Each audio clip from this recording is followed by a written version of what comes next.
Sanibonani. Ninja. I'd like to start off by acknowledging Warwick's mother, Mama uBonge kakhulu, for gifting us with your son and what he meant to so many of us.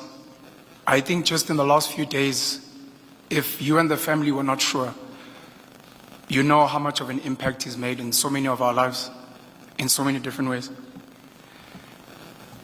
To Warwick's 3 boys, I think Marvin said this earlier, your father absolutely adored you.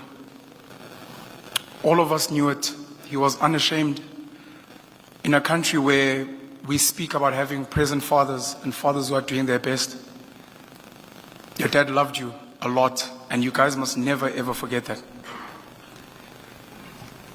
I'd like to also thank the rest of the family, all the friends, all the colleagues, and everyone who's supporting or has supported Warras in various ways.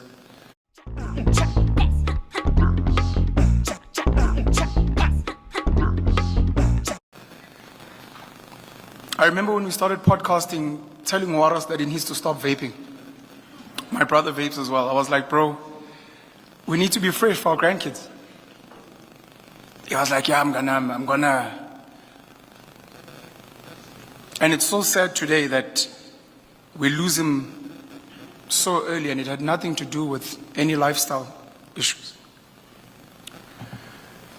Warras became famous as a music DJ, a radio and TV personality, but today we say goodbye to him as an activist, a political and social activist, and as an astute businessman.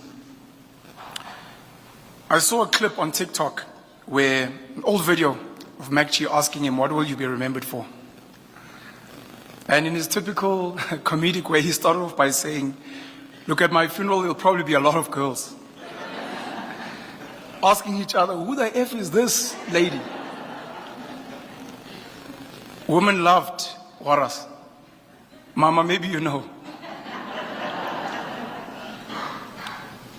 We loved Warras. And to everyone who's lost a man,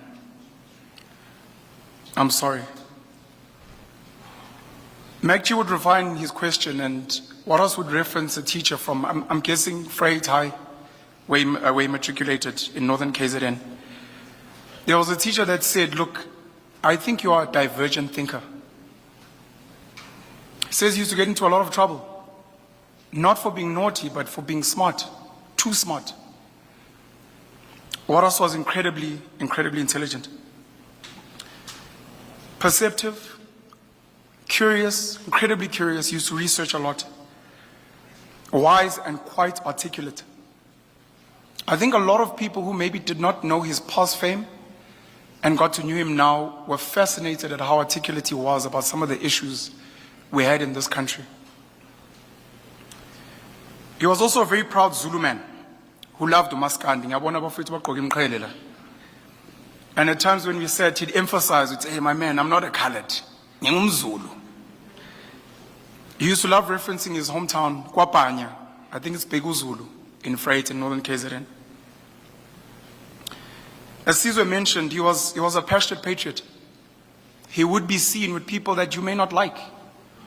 Polarizing characters that you're like, I'd never be with that guy. But he would be with that guy on both sides or on all sides. Because he passionately cared about this country. Arguably controversially so.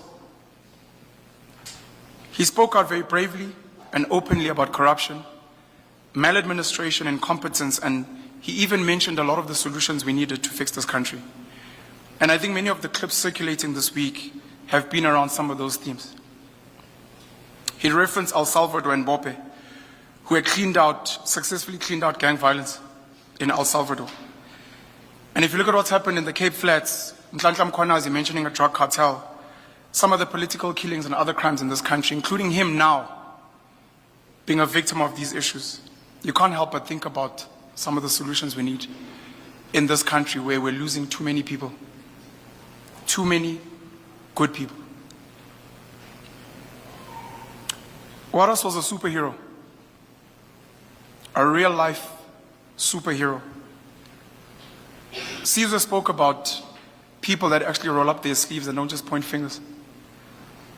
Warras decided to put his hand up and try to fix things. Could have stayed in entertainment. Could have carried on DJing and just been the coolest guy that he was. But he decided that he wanted to be and he needed to be part of the change. He was definitely a braver man than most of us, including myself. And he was a real-life action man. As I close off, I would like to state that it's very difficult for myself to meet someone who the very first time feels so familiar, as if you grew up with them. Warwick's special talent was that he made everyone feel like that.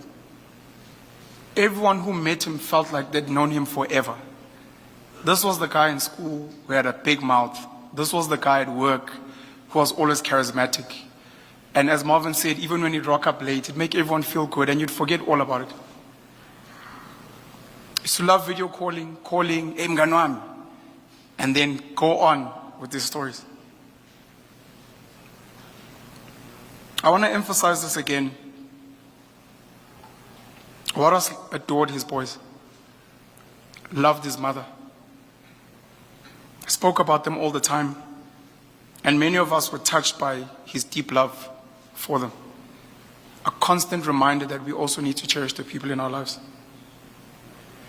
If for nothing else, I hope we all remember him as a loving father, a deep patriot, a hyper-talented media personality, an activist, and one hell of a leka-o. Warras mngani wami, ulale ngoxolo. We still had so much work to do, so many podcast episodes to film, so many leaders to hold accountable, and so much money to make. We'll miss you, mfowethu. I hope there will be justice for your brutal exit from this world. As I close, I'd like to say rest in peace to Kiernan A.K. Forbes. Rest in peace to Opa John DJ Somebody Sifoka. Rest in peace to Dibelo Tibbs Mutswane. Rest in peace to Marius Flam van der Merwe. Rest in peace to Babita Diokaren. Rest in peace to every South African who was and is trying to be a positive force in a society riddled with corrupt and evil people. And last but not least, rest in peace to Warwick, Robert, DJ Warras, the shady lurker stock. We'll miss you. Yabo.